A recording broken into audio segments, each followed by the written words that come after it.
हे आहे GTPL SPN digital network आणि आपण पाहत आहात चॅनल एस.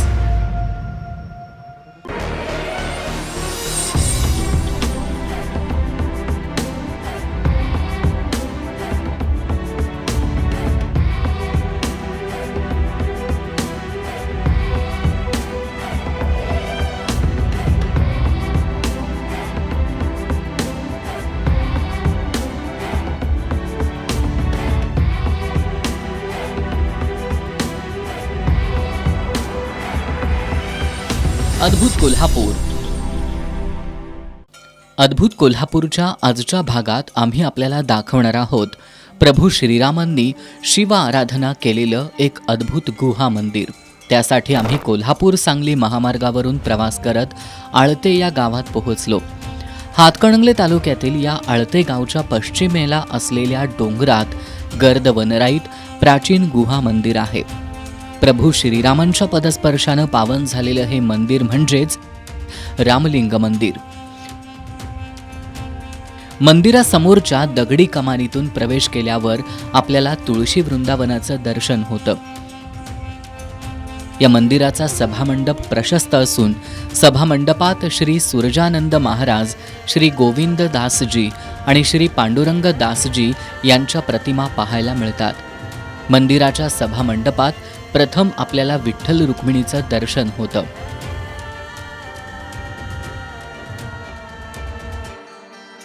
तिथून पुढं गेल्यावर अजोड शिल्पवैभव पाहायला मिळतं.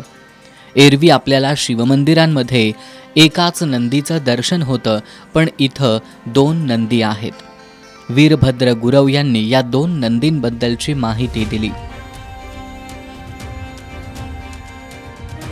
2 नंदीचं वैशिष्ट्य असं आहे की एक नंदी हा शिवपंथी आहे आणि दुसरा जो नंदी आहे तो वैष्णवपंथी, म्हणजे श्रीहरी विष्णूचा म्हणजे दूत म्हणायचं. ते एक महादेवाचा आणि एक विष्णूचा असं ते म्हणजे दोघांच्या ते म्हणजे दोघांचं 2 नंदी असं त्यांनी स्थापन केलेलं आहे. म्हणजे पूर्वीपासूनच आहे ती नंदी, आजच आहेत असं काय नाही, पहिल्यापासून जसं तसंच आहे. नंदीचं दर्शन घेऊन पुढं आपल्याला इथल्या गुहेत जावं लागतं. गुहेत प्रवेश करताच उजव्या बाजूला श्री मारुतीची मूर्ती आहे. गुहेत पाण्याचं कुंड आहे. या कुंडावरील लोखंडी पुलावरून जावं लागतं. गुहेत आपल्याला पार्वती, गणपती, वीरभद्र, कालभद्र, कालभैरव यांच्या मूर्ती पाहायला मिळतात. गुहेच्या एका कोपऱ्यात शिवलिंगाचं दर्शन होतं. गुहेतील शिवलिंगावर अखंडपणे जलाभिषेक सुरू असतो.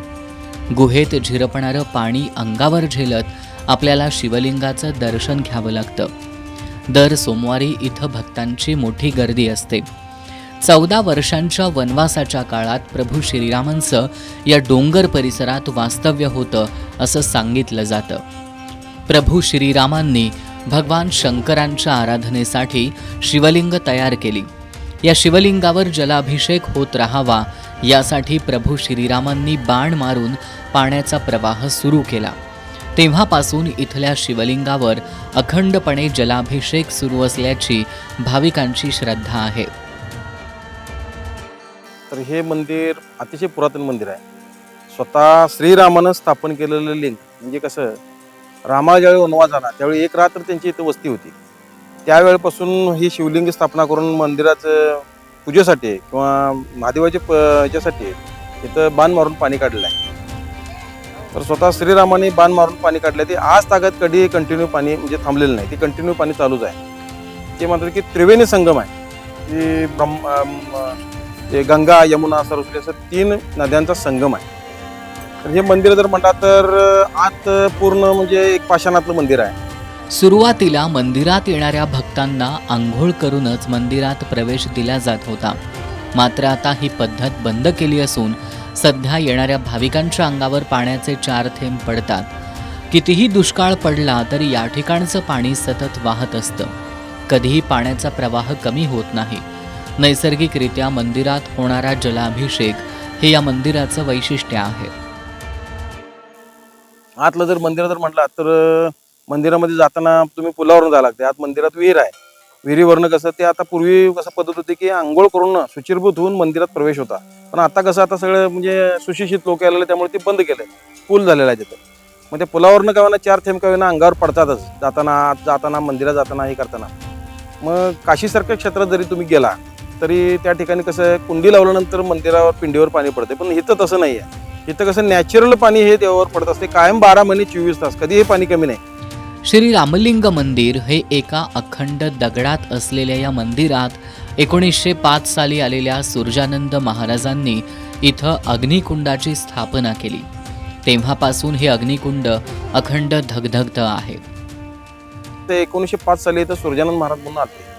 त्यांची म्हणजे त्यांनी इथं जिवंत एक धुनी स्थापना केली. त्यावेळेपासून ते कसं जे अग्नी चालू आहे ते आज तागत कधी अग्नी विझलेलं नाही, ते अग्नी कंटिन्यू चालू आहे. हे मंदिराचं वैशिष्ट्य आहे.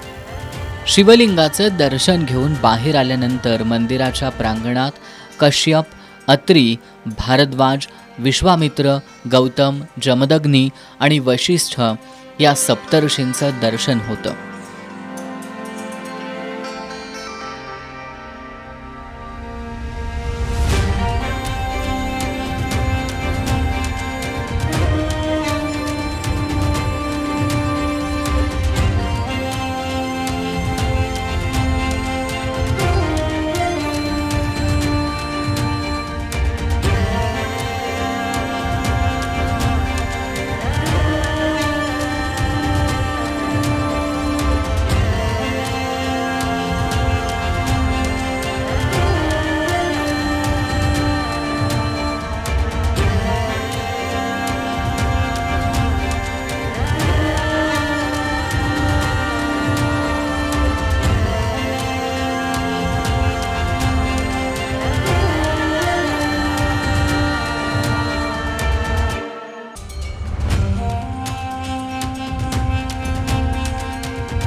याच सप्तऋषींच्या मंदिरासमोर अष्टतीर्थ आहे.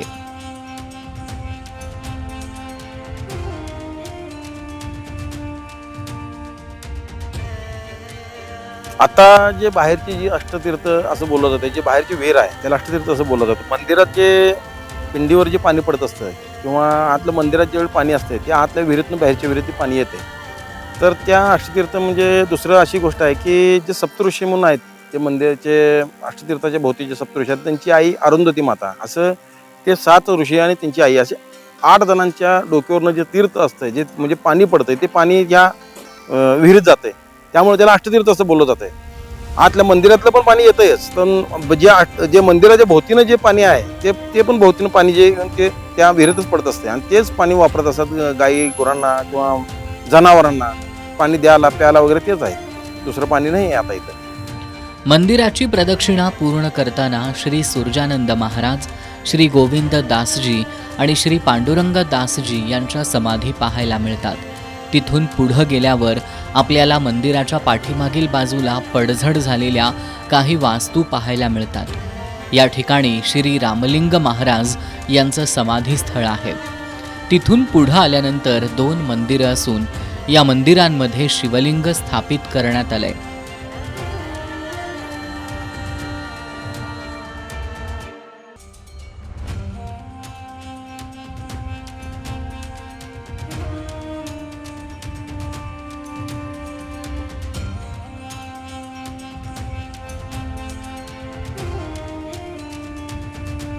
मंदिराच्या बाहेर एक दीपमाळ आहे. मंदिर प्रांगणात काही शिलालेख आढळतात. प्रदक्षिणा पूर्ण झाल्यानंतर आपण मंदिराच्या प्रांगणात येतो. प्रभू श्रीरामाच्या पदस्पर्शानं पावन झालेल्या या मंदिराच्या आजूबाजूचा परिसर अतिशय सुंदर असला तरी शासनानं या मंदिरासह परिसराच्या विकासाकडे लक्ष देण्याची गरज व्यक्त होतीये. दुसरी गोष्ट अशी आहे की ह्या मंदिराकडं शासनानं अतिशय दुर्लक्ष केलेलं आहे. तर ह्या मंदिराचं आत काहीतरी जीर्णोद्धार व्हावं, काहीतरी मंदिरासाठी काहीतरी शासनानं करावं अशी एवढी इच्छा आहे आमची. दर सोमवारी शिवलिंगाचं दर्शन घेण्यासाठी इथं भक्त येत असतात. रामलिंग मंदिर गर्द वनराईत आणि एका डोंगरावर वसलेलं असल्यानं हे एक शांत आणि निसर्गरम्य ठिकाण आहे. चारी बाजूनं हिरवळ, कडक उन्हातही आल्हाददायी शांत असं गारवा देणारं वातावरण असल्यानं इथं पर्यटकांचा वर्षभर राबता असतो. प्रभू श्रीरामांच्या पदस्पर्शानं पावन झालेलं मंदिर आणि त्याचा निसर्गरम्य परिसर पाहण्यासाठी एकदा नक्की या. आजच्या श्रीरामलिंग दर्शनानंतर लवकरच भेटूयात आणखी एका अद्भुत ठिकाणी.